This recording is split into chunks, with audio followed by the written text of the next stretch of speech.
Bibitawan na kita kahit alam ko na hindi ko kaya. Kesa pabayaan kung isa't isa ay ating dinadaya. Di na ipipilit kahit alam ko na nakakahinayang, kasi di na maligaya. Unti-unti ko nang tinatanggap. Siguro nga dito na rin natatapos ang lahat. Ayoko na rin pilitin ka na makisama pa sa akin, nakakawalang gana. Di mo pa ba yan nakutuban, di ba tamang inala ka? Sino sa atin may mali kung ako o sige, pero sana tanggapin mo pareho lang tayong dalawa nakasakit. Tapos parang gusto mo lang sa'kin i-end.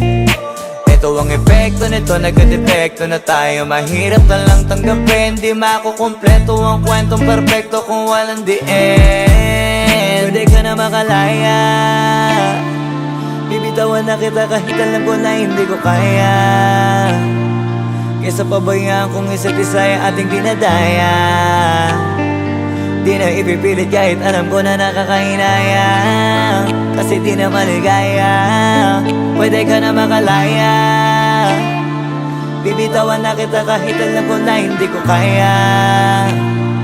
Kesa pabayaan kung isa't isa ay ating dinadaya. Di na ipipilit kahit alam ko na nakakahinayang, kasi di na maligaya. Sus, unti-unti ko nang tinatanggap. Na ganun lang nawasak ka lahat. Di ko na pangatawanan na hindi kita iiwan. Kaso lang hindi na kita kayang samahan pa dyan sa kadiliman. Pinagpapasalamat ko pa rin yung mga araw at gabi na naging sa'kin ka. Wala tayong magagawa, di tayo aandar kung meron kang palyadong makina. Kaysa naman lokohin ko sarili kong ayusin ang mga bagay na sira na.